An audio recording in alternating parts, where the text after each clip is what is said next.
Hello, my name is Linus Wilson. I'm the host of the Slowboat Sailing Podcast and the creator of this channel. We're going to talk about our round the world trip in the age of COVID travel restrictions and how that's affected that. Subscribe to the Slowboat Sailing YouTube channel where we give you the stories of the most interesting sailors in the world, not just me. And so I left New Orleans in 2016, and my boat Contango is a 31-foot island packet, or 35 feet overall with bowsprit.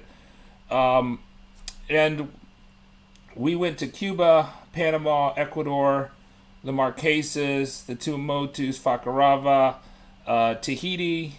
We laid up in Ecuador, Hivaoa, Marquesas, also in Tahiti, and then we also we hauled out in Tonga, in the boatyard in Tonga there in Vava'u, and the final season that we sailed was 2019, and we sailed to New Caledonia, and boy, that's kind of the greatest regret of my cruising life, was sailing into New Caledonia and leaving my boat there. So the in Of course, you know what happened in 2020. Last time I saw the slow boat in person was in January 2020, when I was checking on it in the boatyard, make sure it was relatively dry, clean up any messes, make sure everything looks okay. And then, of course, the COVID travel restrictions started hitting in March 2020, and the border to New Caledonia, which is a French overseas territory very close to Australia, you can see that's the dot there on the map that says Noumea, that's the capital. It's just very close to Australia. And, oh, I wish I had sailed to Australia, but I didn't. It's been almost impossible for anybody to go in and out of New Caledonia, even territorial residents or French citizens, but they've had special preference for territorial residents, and territorial residents, many of whom were stranded in mainland France or other parts of the world. And all they had was a few flights and 14-day, basically, COVID jails at the state expense. And the state would put people in these hotel rooms for 14, 15 days, make sure they don't have any COVID symptoms, and then let them come into the country. Now, in the U.S., it's basically you show up to the country, maybe you're told to quarantine, but there's no enforcement of that. Not so in New Caledonia. It's kind of similar to the system they have in Australia. But, the U.S., for instance, pretty much every country can come to the U.S. There are some travel restrictions on particular countries, and I think they're all stupid. I'm against all travel restrictions. That's my political leanings.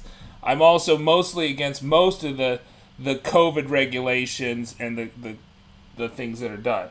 Now, I do think the vaccines are wonderful, and I encourage you to get one, and I got 2 shots of the Pfizer vaccine. And that was probably part of the reason I was given permission to come back to New Caledonia. They'd started a scheme by which you pay an exorbitant amount to a very exorbitant amount of money you see New Orleans in the background, to one of the hotels. The one that I worked with was Godwana, and I paid them $4,200 for the 15-night stay. I paid a deposit, and then when I got government approval, I figured, well, that's pretty much a done deal, and they assured me they'd refund me if I was not allowed on the plane, and so I paid the rest of it, and then I thought it was set to go. You had to have a test within 72 hours. You had to have your paperwork in order, which I thought I did have. I spent quite a long time preparing the paperwork make sure everything was there. And then you fly to Tokyo, which is really awful. Tokyo is nowhere close to either France or New Caledonia. I don't know why they fly to Tokyo. That's the most ridiculous destination to fly to from the South Pacific. Any number of locations would have been better, but they fly to Tokyo. Also, Tokyo also has a big lockdown, right? So you can't get into Japan unless you're a Japanese citizen. So it's not like it's an easier place to get into or anything. I don't know why they didn't do Hong Kong or Singapore or something like that, something closer. But anyways, they did Tokyo. And so I was trying to follow their regulations, and so I was going to join them in Tokyo. I got a ticket on American and to Tokyo to connect to the Noumea flight on AirCalin, which is the territorial airline, which you cannot book the ticket with AirCalin unless the government gives you permission to go there, right? And so I would like to go back to my boat because I know from experience from laying up boats that it takes a big toll on the boat. So I made the mistake in Tahiti leaving the boat for 10 months without visiting it, and it was in terrible shape. The electronics pretty much for the engine were fried. The alternator was fried. There was other electronics that were fried because of excessive humidity. Now, I don't know if Noumea is as humid as you can see the Tana volcano in the background here.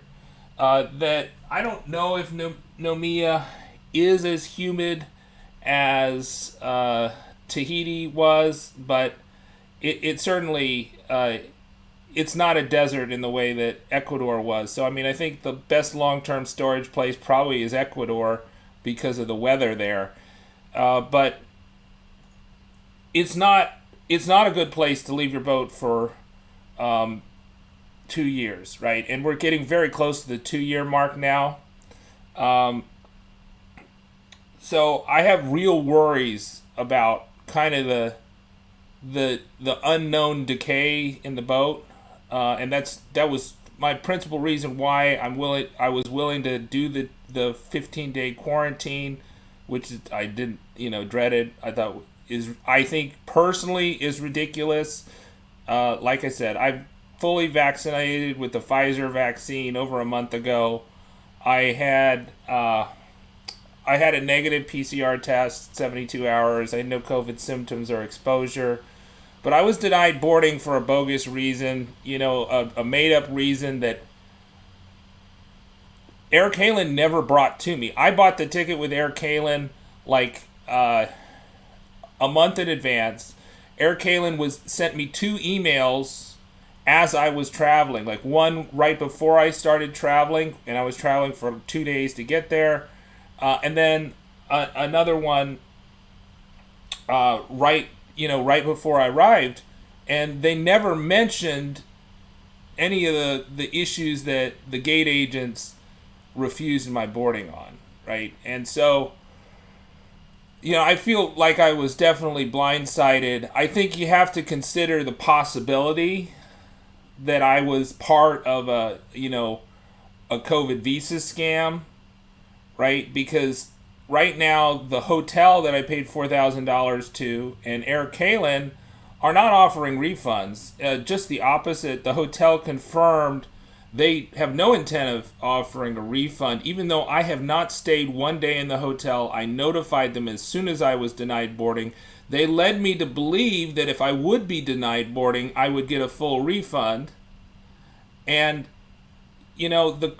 what I have to kind of conclude from that is that they win if I don't actually show up, because they don't have to use a room, right? That's another room they can rent out. They don't have to feed me. They don't have to change my linens. That's just a really great deal for them, that I get denied boarding and get stranded in Japan, a country that I cannot leave the airport at, right? because you can't leave the airport unless you're Japanese. And you know so I flew 2/3 of the way around the world. Originally, I was going to fly direct to Tokyo, but Americans said there was something that you couldn't transfer bags. I think that was bogus, but that's what they said. I was like, well, can I leave my bag? And they wouldn't do that. What they did was they took me out the flight, and I was very sure. So I flew from Lafayette to Dallas Fort Worth, right? That's America's hub. And then I was very sure that AirCalin was going to honor their ticket, right? And I was like, I've been working on this. It was not an easy application, right, to get there. You can't just go there because you have a tourist motive, right? And, you know, and I also had the hotel, right? I was going to show up for that. You know, I wasn't going to miss the flight. I didn't want to. Luckily, my American flight was way ahead of time, and I still could fly to Paris, where that's the traditional connection. They're expecting most people to be coming from mainland France, and then they get the Tokyo flight to Noumea, New Caledonia, which is right next to Australia, essentially, on the other side of the Coral Sea.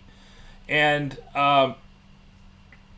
so, you know, I did that. And so in the process, I went like 2/3, 3/4 of the way around the world to get to Japan, which is east about the world. So I had to get a ticket with Delta to go to Atlanta to Charles de Gaulle on Air France to Tokyo.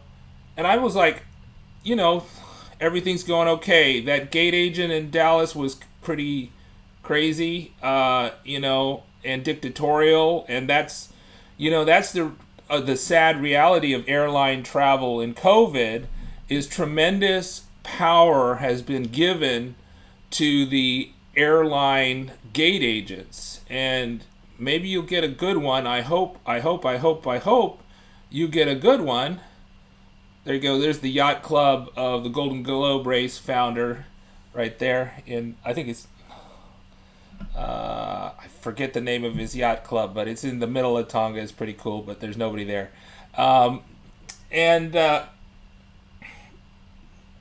So, you know, every gate agent makes me nervous, because you never know what their arbitrary thing they're going to do. But, you know, flying into Japan, I didn't have any worries because, you know, I've been dealing with AirCalin. AirCalin was the whole reason why I was doing that. I got a letter from the government that said I could go. I've got, you know, AirCalin booked the flight. They only booked it after the government said I could go. You can't just like go online and book that ticket that I had. But then I got a little worried when I'm going through the security check, which is, it's not taking you out of the international terminal. It's just like a security check within the international terminal of your carry-on bags. And somebody's asking for Linus Wilson, somebody from Air France.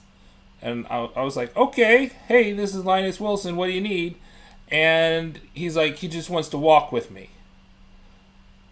And, you know, that's pretty xenophobic, that I'm like the only, or one of the few non-French people on the flight, and I get targeted by Air France, and they have to have somebody to make sure that I walk to the gate. Like, I've flown 2/3 of the way around the world. I am going to walk to that gate. I did not come to Japan to, you know, go to Japan. I came to Japan to get on that AirCalin flight. So he wanted to make sure that I showed him my government form. I showed him my ticket, and he's like, yeah. And then he's, you know, he escorts me to the gate, right? And so then I get to the gate agent, and she wants to see every single form I have and take a picture of every single form I had. You know, why didn't they take pictures of these forms, like, before I arrived if they were skeptical about it, you know? But they didn't. And so the long of the short of it is, like, I spend the next hour and a half trying to convince them, yes, I have permission to come. You really should honor this. I've spent $8,000 to get to this spot. Actually, probably $9,000. I spent $1,000 on COVID tests because of the, you have, it's, I'll just go to the COVID test thing for one thing, right? Which is something that I spent. That's obviously something that nobody in New Caledonia is collecting that money. So that would not be part of any potential scam. But you know, if you do a mail-in COVID test, that if you have a lab that does PCR tests that is not in your town, and you cannot go to that lab and actually get the PCR test in person, then you're at the mercy of the schedules of FedEx and UPS, right? And if you only have 3 days, you need to be within 72 hours of your final flight, which is, in my case, AirCalin, right? Which was on the 7th at noon, May 7th at noon. And you know, none of those ones that use FedEx and UPS were going to be able to guarantee that I would get the test results in time. Luckily, my wife was able to find after asking around. So my advice to you, if you're doing international travel and you need these stupid PCR tests which prove absolutely nothing, you know, what's better? You see somebody's got a COVID vaccination or a PCR test 3 days old. I would say the COVID vaccination. That's a more likely indicator that that person is, there's I2 talking in the background, that person is, you know, not going to have COVID when he arrives to the country, right? Supposedly all these dictatorial regulations that we have at the U.S. and abroad are to prevent COVID, and that's why they're jailing up their own citizens for no reason, is to prevent the spread of COVID, right? So that's our goal here. And that was not an issue with me, right? And they said that was not an issue. They were not worried about that. But they had found a technicality to keep me off the plane, or they claimed there was a technicality to keep me off the plane. And that's what they did. And it didn't matter how much it had cost me, how much it inconvenienced me.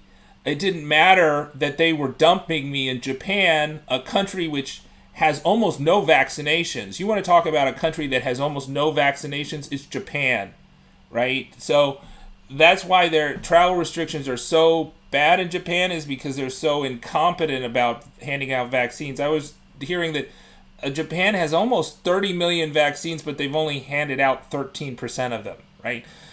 So, you know, for a country of 120 million, right, only a few million people have been vaccinated so far, almost exclusively healthcare workers, right? So I was abandoned there, and the only alternative for me was to quickly get a flight to the United States, right, to continue the round-the-world voyage, right, which was not what I wanted to do. My round-the-world trip is a sailing trip. It's not a flying trip. Right, so I counted my miles in nautical miles on the sea, not miles in the air. But anyways, it was a round-the-world trip in 3 days because I had to get on that flight before my COVID test 3 days earlier expired, or I'd have to get another COVID test and wait in the airport, in the Japanese airport in Narita. So that was what happened, and of course I emailed the airline, and even when they threw me off the flight, I was like, hey, you guys, could you give me a refund on the ticket? I should have pressed harder. I was just so flabbergasted. I wasn't even thinking about the refund of the ticket because it was like $700 for the AirCalin leg. I was more worried about the money I'd spent on the hotel, but I should have.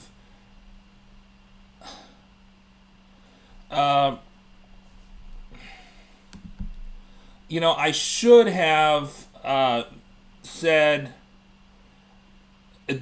got the refund there while they were there, because right now they're giving me the runaround. I suspect they will not give me a refund. I'm disputing the charges, right? I'm disputing all these fraudulent charges.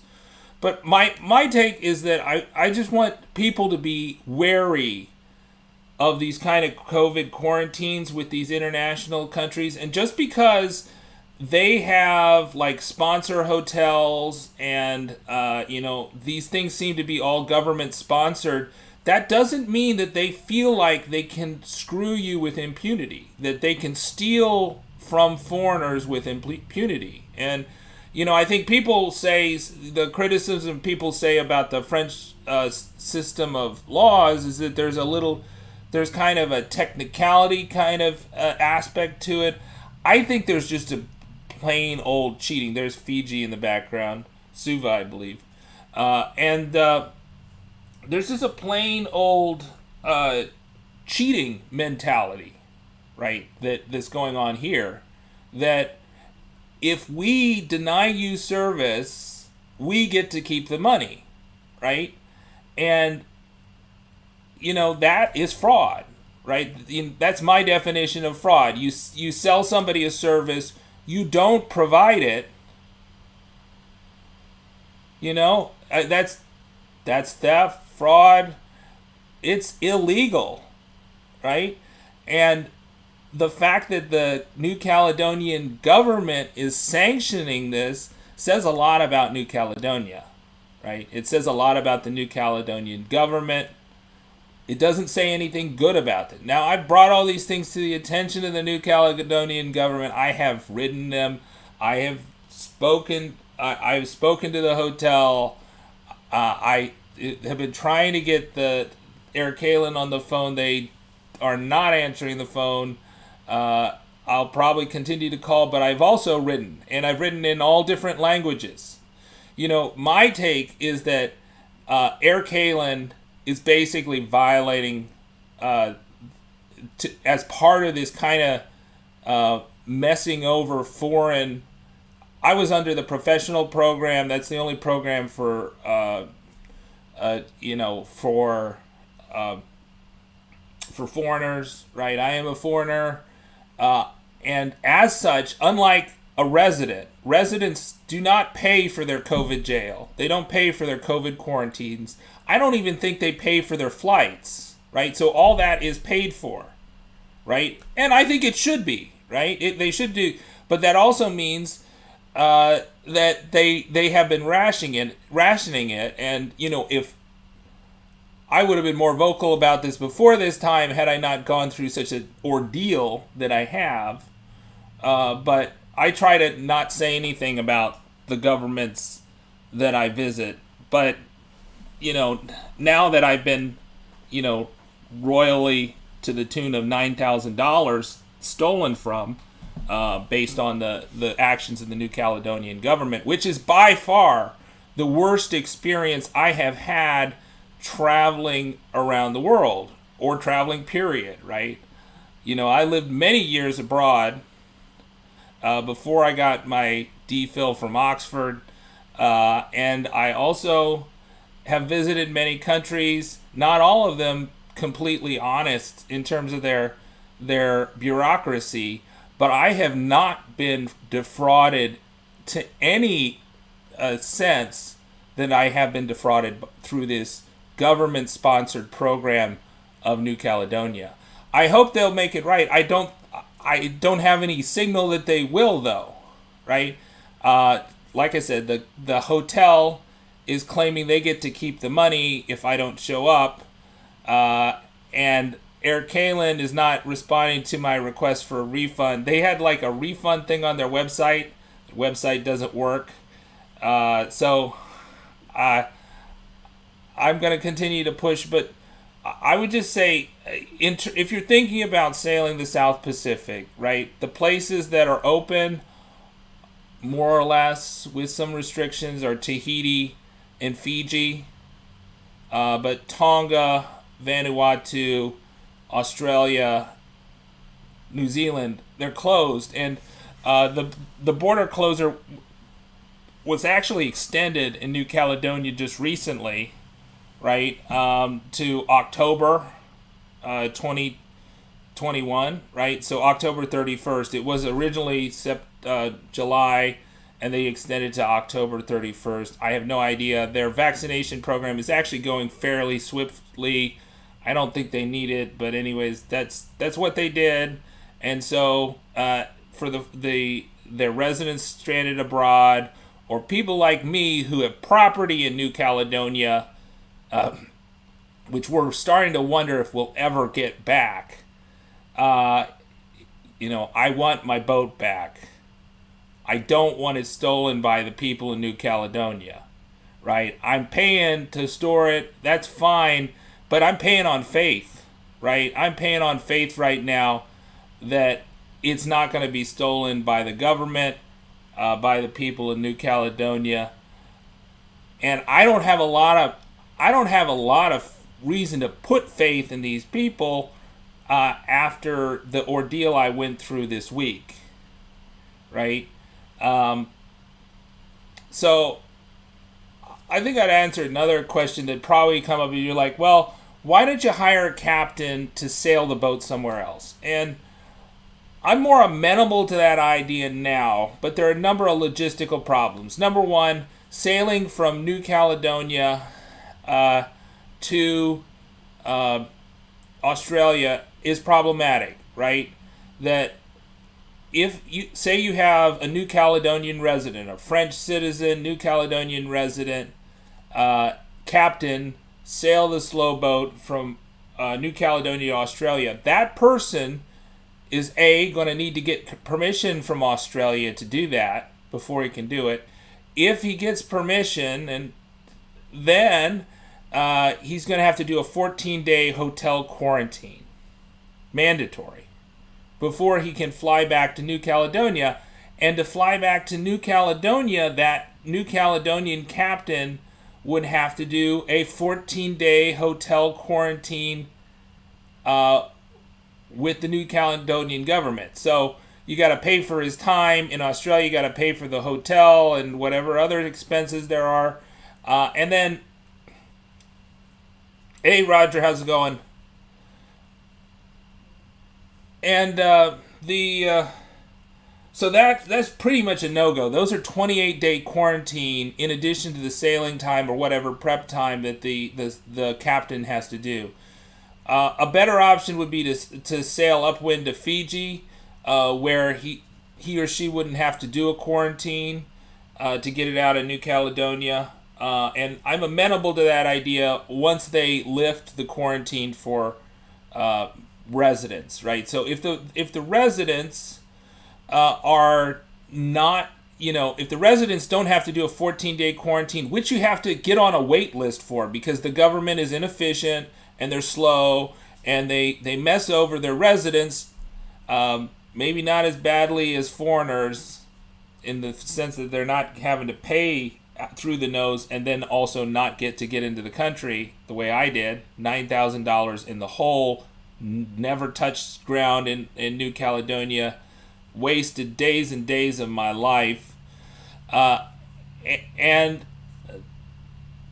it's still not efficient, it's not automatic, it's a big pain, and you also can't, it's not like you can get a flight from Fiji to New Caledonia right now.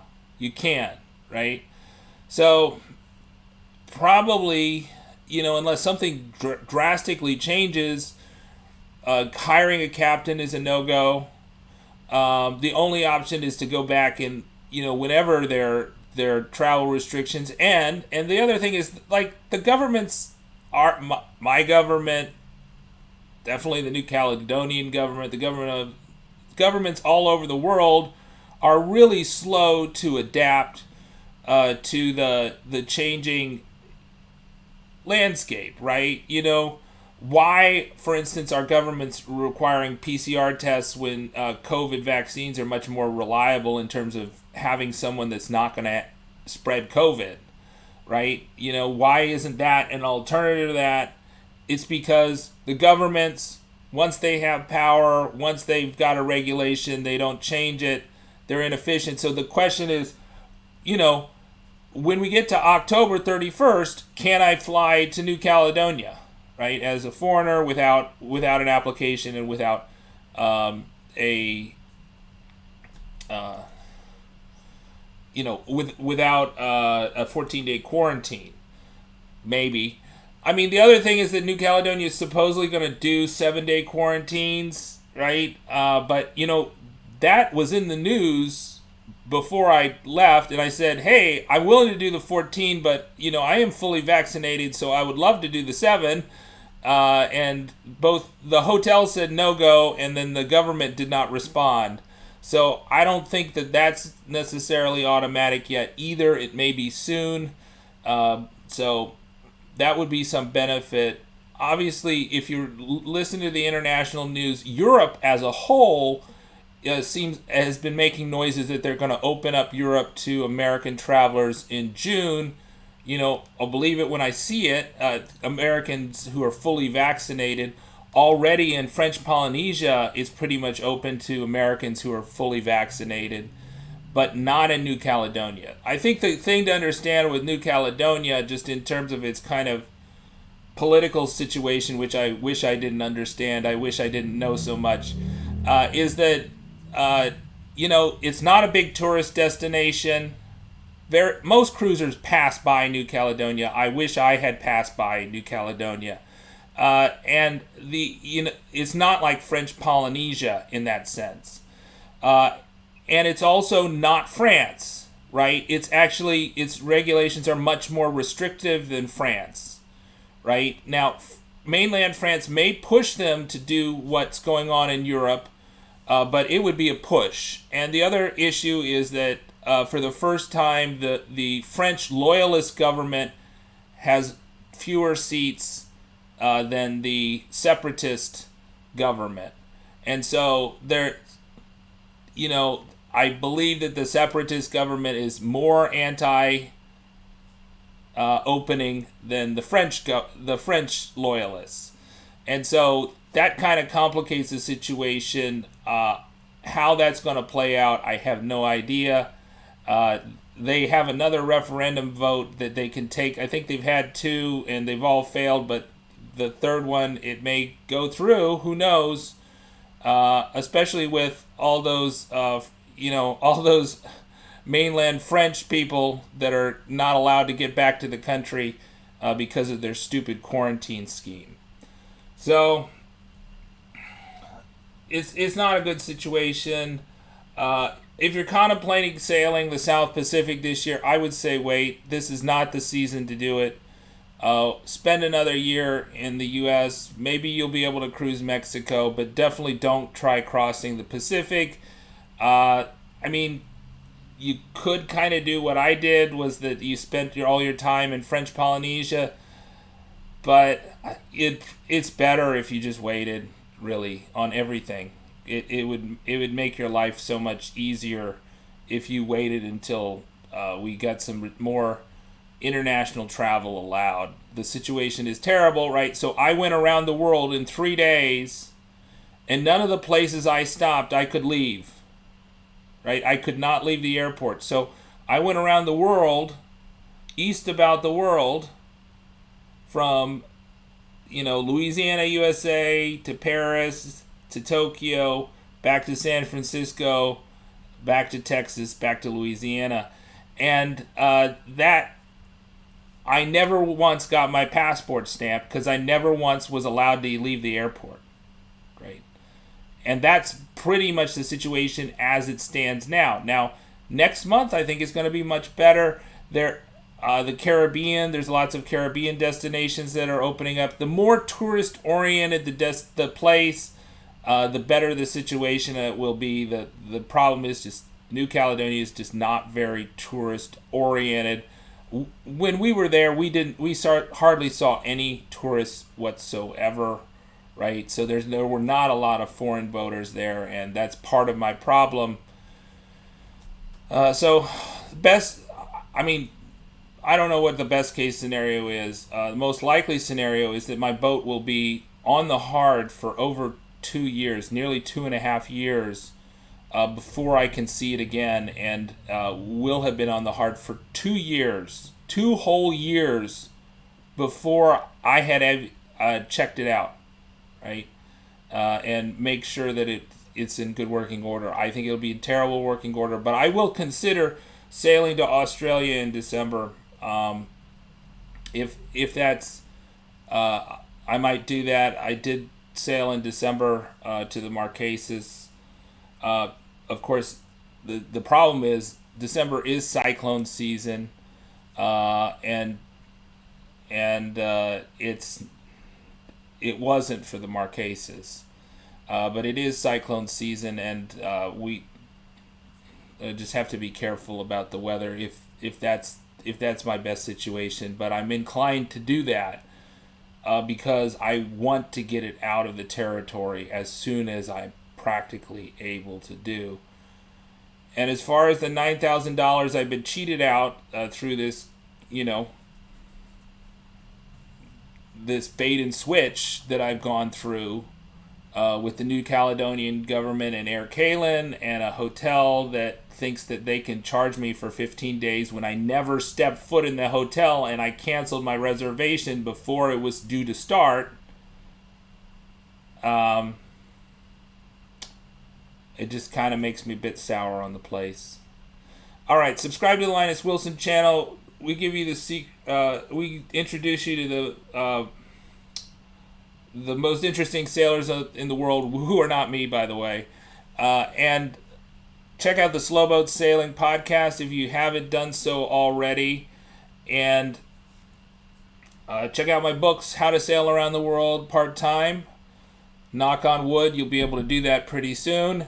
Slowboat to Cuba and Slowboat to the Bahamas, among other titles published by Ox River Publishing. Okay, bye-bye.